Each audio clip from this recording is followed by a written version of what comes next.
Cześć, siemano.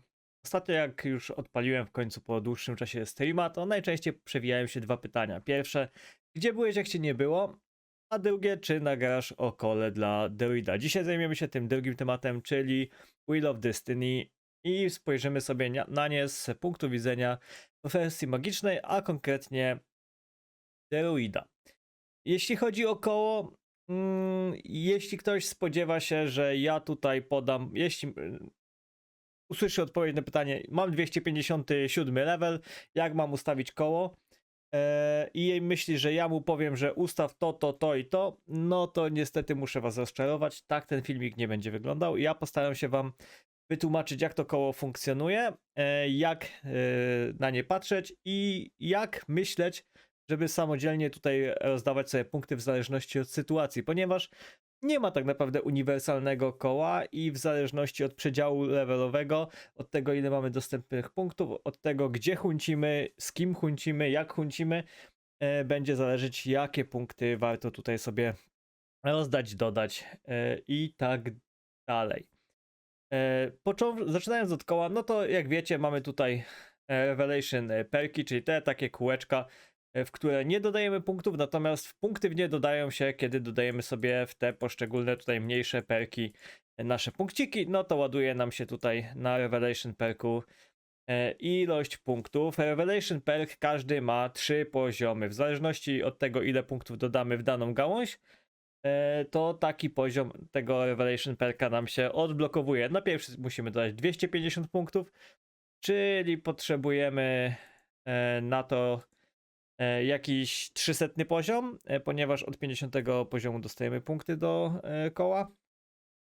Drugi poziom to 500 punktów, natomiast trzeci to 1000. Oprócz tego, że ulepsza nam się po odblokowywaniu tych poszczególnych poziomów Revelation perków dany perk, zazwyczaj to jest jakieś zmniejszenie cooldownu, zwiększenie obrażeń, zwiększenie jakiegoś tam leczenia i tak dalej.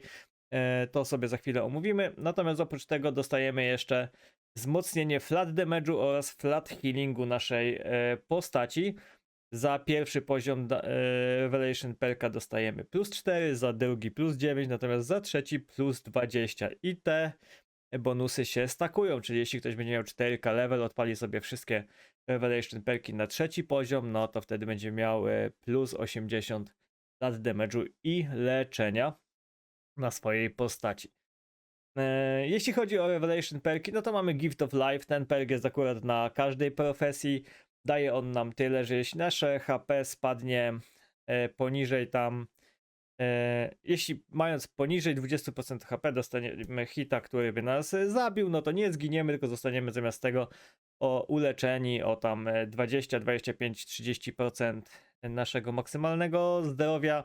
No i cooldown mamy 30, 20, 10 godzin, w zależności od poziomu tego perka.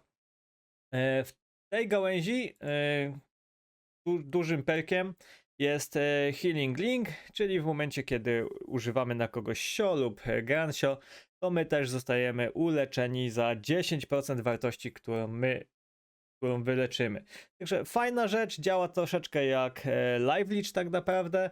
Myślę, że może trochę ułatwić i uprzyjemnić hunty, natomiast czy warto iść w tym kierunku tak typowo, żeby celować w tego perka? Raczej nie sądzę, ewentualnie jeśli mamy na tyle punktów, żeby odpalić 2 Revelation perki, zależy nam Gift of Life, na Gift of Life, to myślę, że wtedy warto sobie w to zainwestować, natomiast nie, żeby typowo pod to się kierować. Dalej, jeśli chodzi o Revelation perka, to mamy Blessing of the Grove i tutaj zwiększane jest nasze leczenie w osoby, które mają mało HP. W zależności od poziomu tego Revelation perka, no to będziemy leczyć o 4, 6 lub 8% więcej w osoby, które mają więcej niż 60, mniej niż 60% HP, natomiast więcej niż 30. Natomiast 10, 15 lub 20% więcej będziemy leczyć osoby, które mają poniżej 30% HP. I to już jest Revelation perk, w którego warto iść gdzieś tam sytuacyjnie, jeśli idziemy na miejscówkę, gdzie mamy problemy z wyleczeniem tego Knighta, gdzie on się będzie dusił, zwłaszcza na wyższych poziomach, kiedy te 30% powiedzmy HP tego Knighta, czy poniżej 60% HP tego Knighta, to jest naprawdę duży przedział gdzieś tam i to on sobie tak naprawdę na takim przedziale powiedzmy tym 30-60 ten Knight będzie większość czasu stał, czy jakieś soulwary, jakieś gnomperomy tego typu rzeczy. Tutaj może nam to na pewno pomóc tego Knighta utrzymać i to już jest ciekawa opcja. Myślę, że to może być bardzo przydatne. W tej gałęzi mamy jeszcze dużego perka, który jest tak jakby drugim perkiem wzmacniającym nam Gran Frigo. Jeśli chodzi o celowanie w tego perka, dla mnie totalnie jest useless. Jeżeli idziemy tutaj pod właśnie Blessing of the Groove, czyli tego Revelation perka, no to oczywiście to Gran Frigo można sobie dodać. Natomiast po to, żeby ładować tutaj punkty po to, żeby mieć 2 poziomy zwiększenia wzmocnienia Gran Frigo, ponieważ to na drugim poziomie zwiększa nam się damage, na pierwszym poziomie dostajemy tylko 3% mana licza, a jak widzicie tutaj mamy jednego Gran Frigo, tutaj mamy drugiego Gran Frigo, więc oprócz tych 50 punktów musimy wpakować tu jeszcze masę punktów, żeby sobie to odblokować. Uważam, że totalnie nie warto, bo Gran Frigo ma duży cooldown, ma mały hitbox. Bijąc solo tak naprawdę używamy go tylko i wyłącznie, żeby dobić jakieś tam potwory, które nam zostaną z pula, jeśli ekspimy w Team Huncie. No to owszem, rzuca się to Gran Frigo, natomiast ono nie jest na tyle efektywne, żeby wydawać na nie aż tyle punktów, bo bijemy tylko kilka mobów nim, nie bijemy nawet pełnej klaty. Dalej mamy awatara. Dla mnie to jest najbardziej chyba bezużyteczny na co dzień Revelation perk. Ze względu na to, że przydało się nam co pół roku, jak zrespi się Ferumbras, tudzież ewentualnie jakiś Orshabal, Morgarot, Gazbaran, tego typu rzeczy. No bo jak zamienimy się w tego awatara, to po prostu bijemy większe hity. W zależności od tego, jaki poziom tego awatara mamy, no to nasze obrażenia krytyczne są zwiększane. Także no to jest spoko opcja. Ewentualnie jeszcze może się to przydać, jak dostaniemy trapa, bo oprócz tego, że zwiększa nam damage skryta, to jeszcze dostajemy dodatkowe odporności 5, 10, 15%.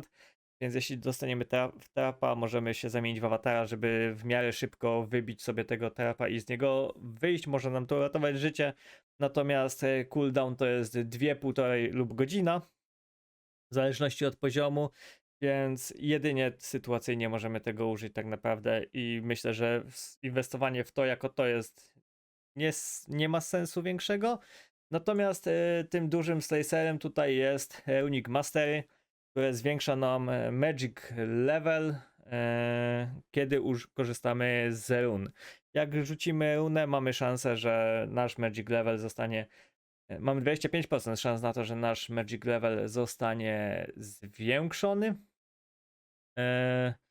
Natomiast jeśli to jest runa, którą nasza profesja może tworzyć, czyli dla druida to jest Avalanche czy Showery, no to ten Magic Level może zostać zwiększony o 20%. Natomiast jeśli to jest runa, której nie możemy używać, to zostanie on zwiększony o 10%. To samo tyczy się, ten sam perk jest u MS-a, z tym, że tam mamy odwrotnie, bo dla MS-a to Thunderstormy i GFB-ki zwiększają o 20, a Ice Shower tylko o 10.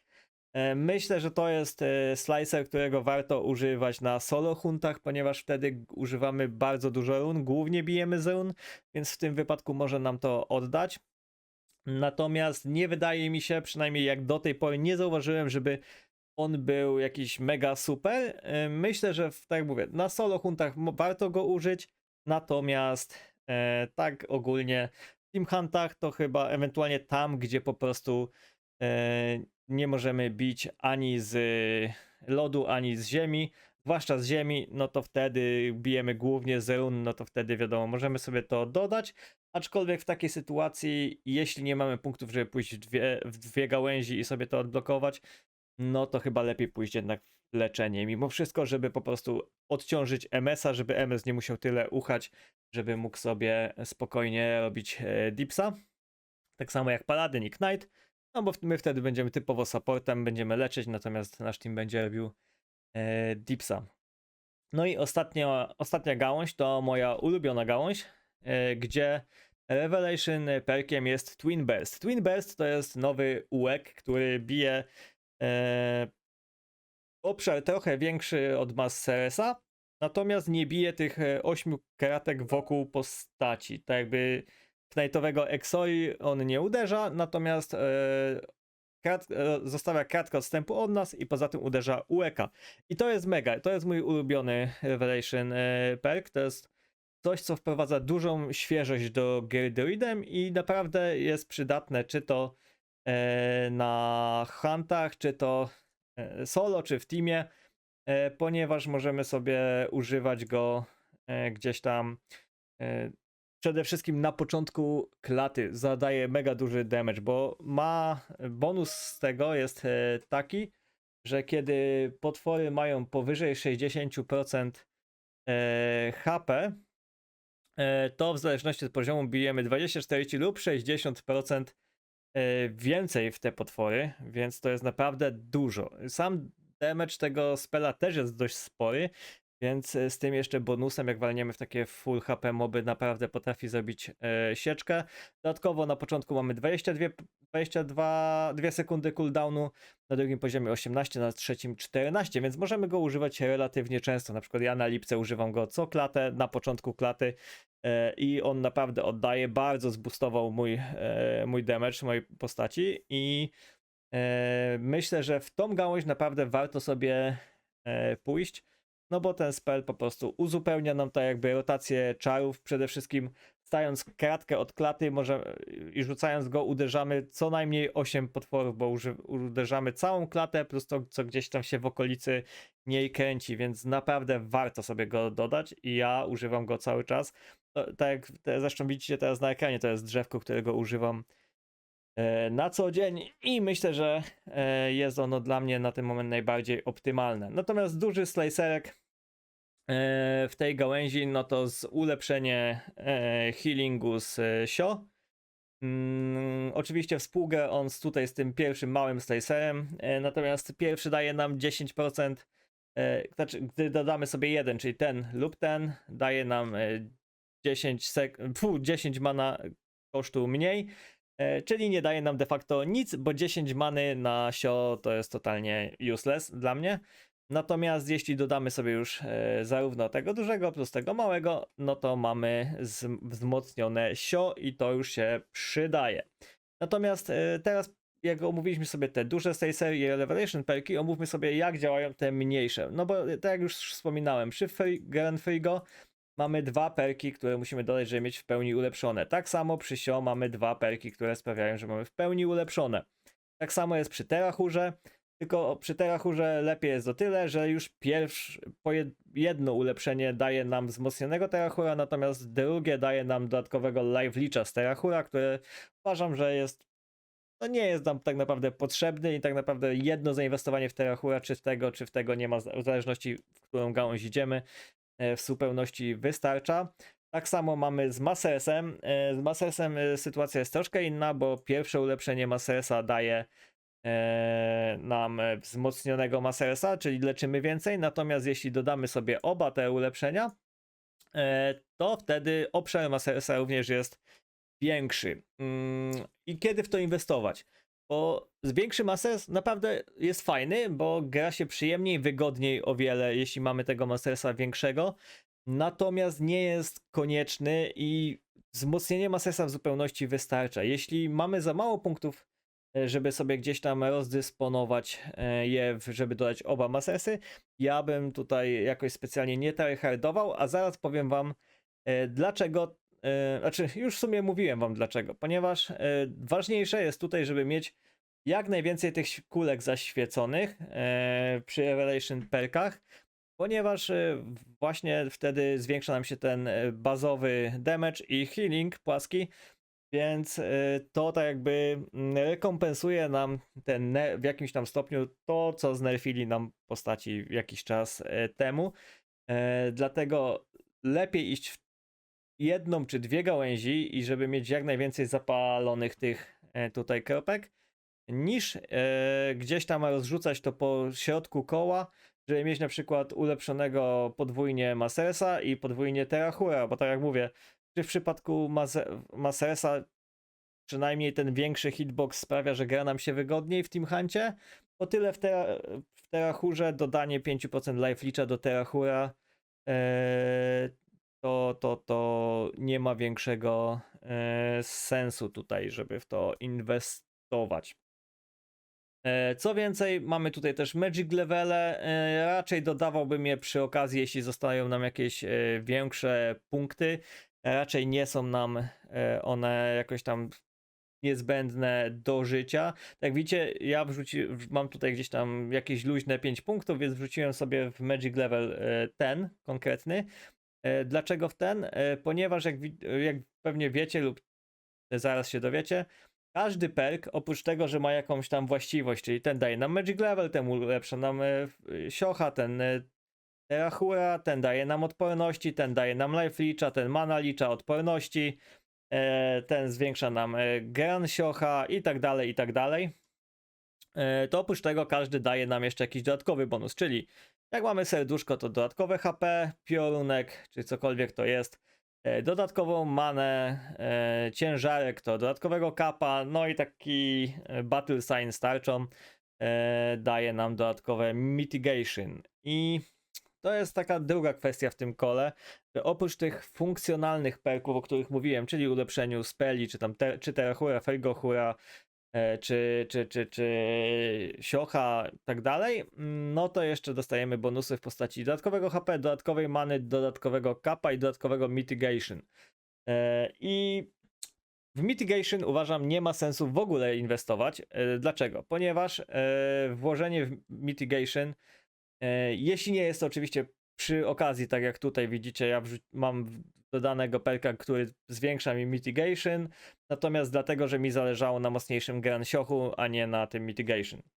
No to w takim przypadku spoko. Natomiast mitigation to jest multiplayer, czyli bazowo powiedzmy moja postać ma 1% mitigation. I jeśli ja tutaj z koła dostanę 10% tego mitigation, chociaż chyba maksymalnie jest 8%, to nie będę miał 9% czy 10%, tylko będę miał 1,1% całościowo tej mitigation. Także tak naprawdę nic nam to praktycznie nie daje. Dodatkowa mana, no to już zależy pewnie od was, od waszego poziomu i tak dalej.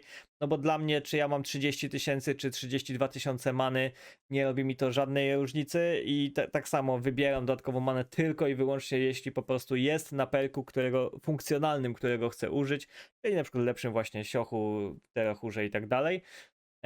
Natomiast cap, no to o ile na jakichś małych poziomach faktycznie może się przydać, no to nadal uważam, że to jest tylko sytuacyjnie, jeśli po prostu wybieramy danego perka, na którym jest cap, bo wybieramy go ze względu na ścieżkę, którą idziemy, lub na funkcjonalnego perka, którym idziemy. Natomiast jedyny perk, jedyny bonus, którego warto po prostu inwestować, tak jak widzicie w moim przypadku, jeśli nie mam punktów, żeby odblokować całego slicera, to jest dodanie właśnie sobie w HP, bo na magu HP jest nigdy za wiele. Jak widzicie, ja mam w tej chwili plus 480 HP dzięki wrzuceniu w perki właśnie, w których są, we ścieżkach, w których jest HP bonusowe, a 480 poziomów, 480 HP na magu to jest prawie 100 leveli. To jest bardzo dużo i naprawdę nieraz może uratować wam życie i odda 100% lepiej niż jakaś mana, cap czy mitigation. No i w zasadzie, jeśli chodzi o taką ogólną teorię tego koła dla maga, to jest tak naprawdę wszystko. Tak samo uważam, że nie warto inwestować gdzieś tam specjalnie w odporności. Jeśli gdzieś mamy je po drodze i na tej ścieżce nie ma nic ciekawszego, możemy sobie wziąć do odporności. Natomiast maksymalnie możemy danej odporności dodać sobie 4%, więc specjalnie inwestować w nie ma sensu, jeśli mamy po drodze i nie mamy nic ciekawszego na tej ścieżce, co możemy wrzucić. No to oczywiście można dodać, ale nie kierując się, bo chcę mieć te 2 czy 4% odporności, bo to jest niewiele tak naprawdę. No chyba, że gdzieś tam idziemy na jakąś miejscówkę, na której mamy 2 czy 3 żywioły, z których biją potwory. I na przykład na 2 żywioły jesteśmy już fajnie ubrani w ekwipunku, natomiast ten trzeci wtedy możemy gdzieś tam z koła sobie dorzucić i zawsze to te 2 czy 4%, bo jeśli mamy małą odporność na dany żywioł, no to nam to podniesie, natomiast jeśli mamy na jakiś żywioł 30 czy 40%, no to totalnie nie ma sensu gdzieś tam zakładać tej dodatkowej odporności, bo i tak mamy jej dużo.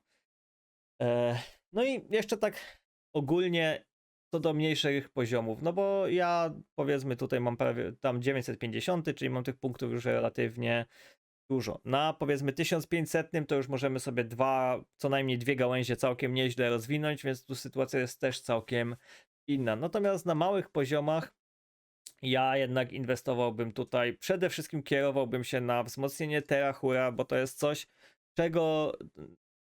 na co potrzebujemy relatywnie mało punktów, bo najkrótszą ścieżką idąc na Terahura to potrzebujemy 225 punktów, żeby sobie ulepszyć obrażenia z Terahura, więc to jest relatywnie mało, to jest de facto 275 level, żeby mieć mocniejszego Terahura. Więc to jest jedna z rzeczy, na którą zwróciłbym uwagę. Jeśli mamy troszeczkę większy level, no to warto już sobie dodać też jeszcze tego Masteresa mocniejszego na przykład, bo też nam to jak najbardziej gdzieś tam ułatwi granie i po prostu będzie nasz team bezpieczniejszy.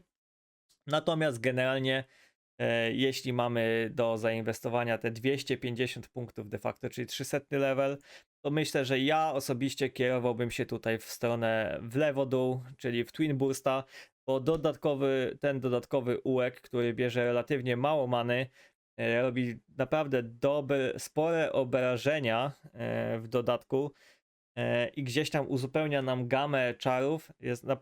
Uważam, że to jedyny game changer w kole dla Druida to jest właśnie ten Twin Burst, ten dodatkowy ułek, który naprawdę oddaje, więc jeśli mamy za mało punktów, żeby sobie gdzieś tam odblokować te dalsze slicery, czy to Runic Mastery, czy cokolwiek innego, tak naprawdę ja przynajmniej z mojego punktu widzenia to raczej kierowałbym się, jak to ja, głównie w obrażenia, nie w jakieś tam leczenie i tak dalej.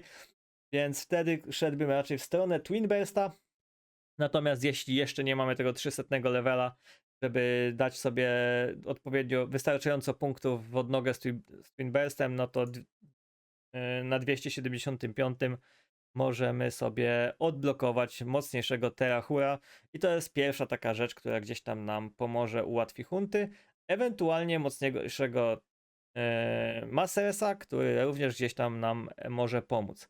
Na to nie patrzcie, na tego siocha tutaj, bo to jest zmniejszenie kosztu many za siocha na pojedynczym perku dla sio, więc te 10 many nie poprawi wam ani komfortu, ani gdzieś tam nie ułatwi gry, nie podniesie expa i tak dalej. Natomiast wydacie 50 punktów bez sensu.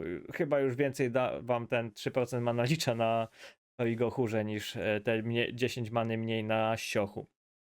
De facto. No chyba, że w sumie macie gdzieś tam ten 100 level, biegacie w duo, no to faktycznie wtedy tej many nie ma za wiele, więc te 10 many może wam tą różnicę robić. Natomiast powiedzmy na tym 250 levelu lepiej już iść tutaj na 300 levelu w stronę Twin Bursta lub na ciut mniejszym w stronę Terahura, ewentualnie Masteresa. I tak naprawdę to są dwa kierunki, w które ja bym się kierował.